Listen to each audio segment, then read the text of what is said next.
So after Silent Hill, I needed something less intense to work on. Something that isn't going to take 3 months to edit and release. Jesus Christ, that took forever. So I decided to play another first-person shooter, as that seems to have become my wheelhouse. And even better, I decided to play a sequel to a previously reviewed game. Unfortunately, that game was Blood 2. Yeah, this didn't end well. What the fuck am I even saying? It didn't start well. Blood 2 is a first-person shooter released back in 1998 for PC. It's, of course, the sequel to Blood, one of the greatest shooters ever made, starring one of the best characters ever made. Help, help, I'm being repressed. With some of the best shooting I've seen outside of a Rambo film. It's one of my favourite games of all time. So finding out they had a sequel was like a Christmas where someone blew up all over the presents. Take that out of context. I dare you. I'm excited, but slightly concerned. Also, how the hell did they get in? And when did we own a Christmas tree? What's the one thing a game like Blood never needed? You have one guess. No, not a musical. I mean, I'd watch that. It's a story that couldn't fit on a bar coaster. First game. Caleb and crew are betrayed by Dark God Chernobog. Caleb rises from his grave to get revenge. Simple. More time to focus on smearing the viscera off your CRT monitor. Blood 2 goes with the Final Fantasy XIII approach of storytelling, which is stick it all in text logs no one's ever going to read. They may be on the loading screens, but that doesn't mean I'm going to read a paragraph of fanfiction level writing when I could be, you know, playing the game. Basic summary. So a guy called Gideon now leads the Cabal after Caleb turned Chernobog into dust and absorbed his power. And he's not too happy that his old leader is dead, and that his new leader is too busy drinking himself into a coma to actually, you know, do anything other than turning into a skeleton while no one's looking. Now in the 21st century, Gideon has turned the Cabal into a corporate enterprise called Cabalco. So we know right off the bat that Gideon isn't the most imaginative person, because that's one step away from naming your company Evil Corp. He takes over a train, somehow knowing Caleb is on board, and sends some of his pistol-wielding goons to fight him. Gideon, your guest conductor. Hold on tight. The ride might get a little bloody. Bring it on. Looks like there's killing to do. Okay, firstly, Caleb is now the one that binds. A literal dark god, and you send Greg from down the street armed with a BB gun to fight him. How did you think this was going to go? Secondly, did Gideon just nab trains every week, hoping Caleb would be on them? How many times did he get this wrong? And what's Caleb doing here anyway? Does he have like a 9-to-5 job now? They'll need a lot more of these. Oh no. Why do we have a dinky little pistol? I mean, we had a flare gun the first game. It was a rather unique weapon to start a game with and retained its uses throughout. But this? We get a submachine gun right on the next level. So, why would you even bother with it? Oh yeah, because this game pads out its arsenal. We get 3 different guns that use the pistol's ammo. Nope, actually 4. Other than making it harder to scroll through my weapons, there's no point to having that many. Especially when the pistols have all the power of a somewhat mild fart in a church. In fact, pretty much all the guns in this game feel weak. Which is odd for a game with a goddamn howitzer in it. And what the hell did they do with the shotgun? Look how they massacred my boy. The submachine guns are a mild improvement over the pistols, but you get an assault rifle that does more damage pretty soon, so in the end, why? They even have a secondary fire you get to use for all of 5 seconds before you start dual wielding and lose it. Not that the secondary fire was any good anyway, it's just slower than the primary fire. I can't say I noticed a difference in accuracy, mostly because if you're taking time to aim at people in this game, you're already dead. The pistol has a kill shot secondary fire. I only noticed playing through the first level again after technical difficulties, and the knife is about as useful as asking the enemies to stop hurting you. I miss you, Napalm Launcher. Oh, wait, there it is! No, why is it so bad? What have you done? And why is the howitzer so useless? I'm gonna blow my fucking brains out! Oh, and near the end of the game, you get a gun called the Singularity Launcher. It's great if you want a gun that kills you. There is a couple of decent fragments buried in here. I mean, at least the voodoo doll is still kind of fun. No, I said fun and not useful. And the assault rifle has some punch to it. The sniper rifle is about the only somewhat effective gun in this game, and, well, that and the minigun. But that chews through your ammo so fast, it's almost not worth using. You get a pesticide launcher, which is a cool concept, but I barely used it, because it has all the range of a bad cough. And the flare guns work, but are rendered almost useless by the fact that you have to wait for it to take effect. Because unlike in the first game, if an enemy still has a chance to shoot at you, you're probably already dead. See, Caleb in the previous game could take at least a few hits on normal before going down. Mistakes were still punished, and you still had to be careful. But in Blood 2, if you even think about popping your head round a corner without laying down covering fire, you'll be seeing that fanfiction until it's seared into your fucking brain. Caleb is made of old tissues and broken dreams. He slows to a crawl in ankle-deep water, and the enemies have the reflexes of Navy SEALs on crack. Good fucking luck. The enemies barely even get stunned anymore. You could be peppering a Cabal soldier with rifle fire, and in between bouts of shoving his intestines back in, he's spraying you a lot harder. And he has friends. And that's only the human enemies. The monsters are, mostly, even worse. The Shikari, these pointy arseholes, spit acid at you that, of course, turns your health into goo. And I don't know what the hell this even is. Now this would all be fine if the game literally didn't spawn them in front and behind you. Or worse, right on fucking top of you. Who thinks that's fun? Who even does that? Probably the same person who made the Drudge Lords. Boo-hoo, when's the hurting stop? Pop quiz. What do you get when you take a big bullet sponge enemy, give it a rocket launcher with ludicrous splash damage, and spawn multiple copies of it in small rooms or at the end of hallways? Pain. Never ending pain. Later on, they start flying. Oh yeah, that sound you're hearing? Yeah, that's my soul dying. Yeah, look, there it goes.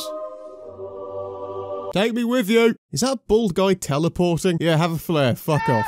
This game really likes making you mash the use key. Case in point, the Bone Leech. An annoyingly loud, slithering creature the game likes to spawn underwater or in bathrooms. Once they're on one of your holes, you might as well reload, because getting them off seems to come down to pure luck.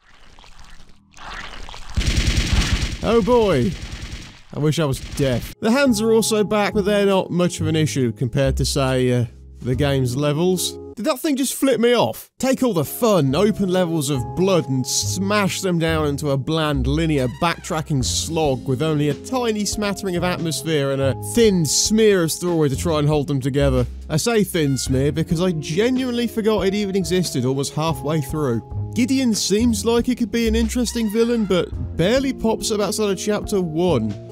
And don't even ask me who this guy is, the game just calls him Scientist. And I could write all his notable scenes on a sheet of toilet paper. Also, somehow, and I don't know how, every time this scientist uses his weird portal gun, a member of the Chosen pops out.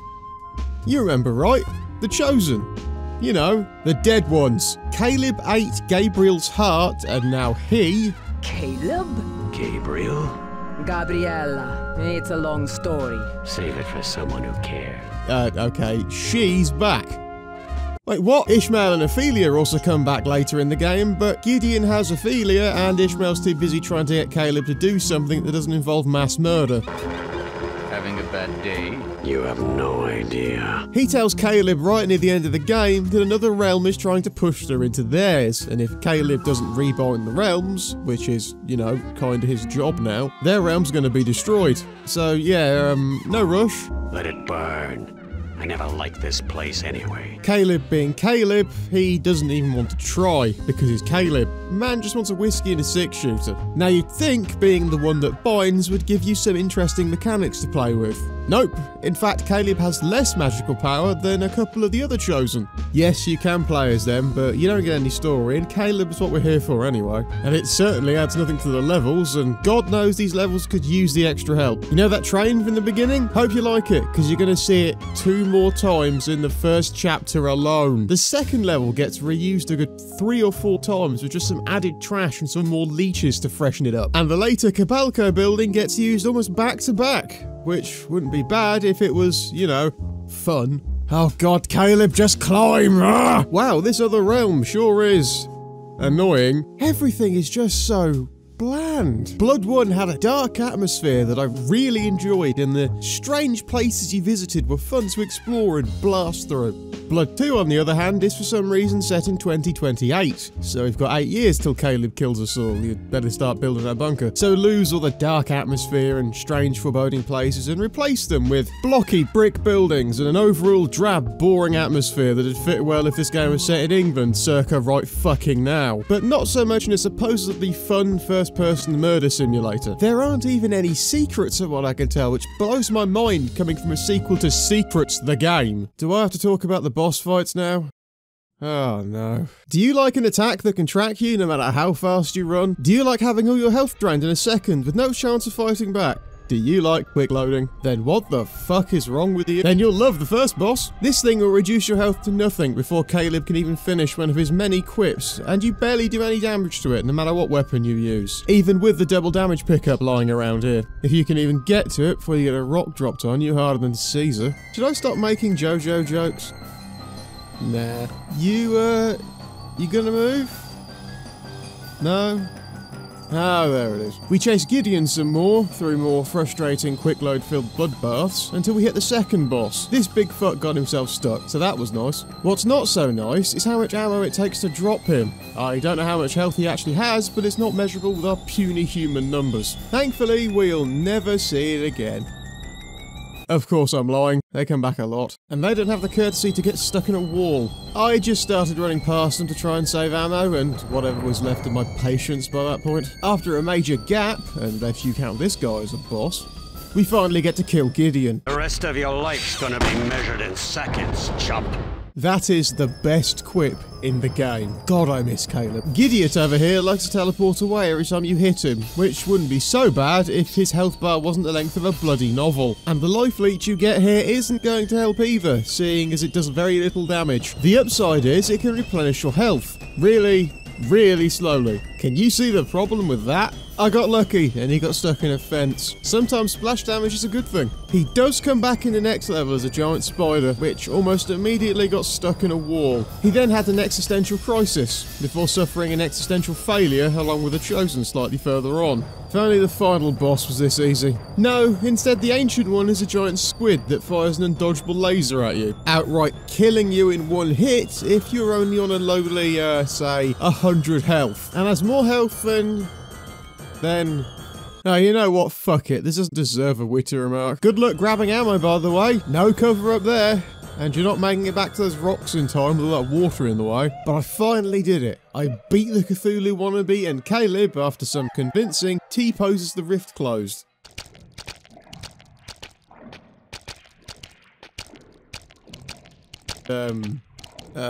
Guys? Hello? It froze, didn't it? Oh, good. This game is so broken.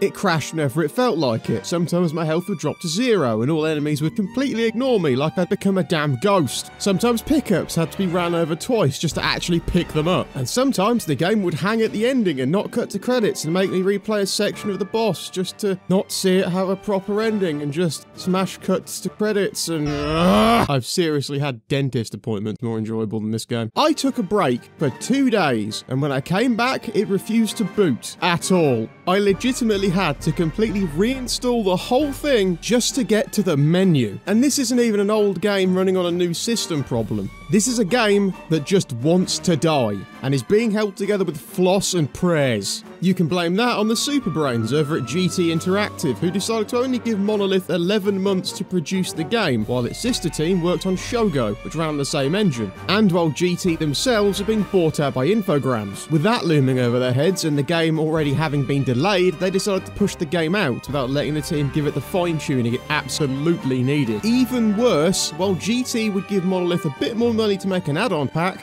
they wouldn't pay for the game to be patched, leaving it the mess we see today. Because it was either that, or Monolith, a much smaller company in comparison, had to use its own money to do it instead. They instead opted to work on other more profitable projects, which makes a lot of sense, rather than sinking the company for Blood 2. I'll link to Matt McMuscle's video on the shit show that was this game's development in the description. He's laid it all out far better than I ever could with the time I have, and if shit shows intrigue you, I'd recommend it. It's a good watch. So would I recommend playing Blood 2? Did you skip to the end? Because the answer's no. Buggy, unsatisfying gunplay and bland levels with a bare-bones story and frustrating enemies with only a decent soundtrack and Stephen Waite's amazing voice to try and ease the pain. I've got 2 guns. That should be enough for all of you. You will die in this game.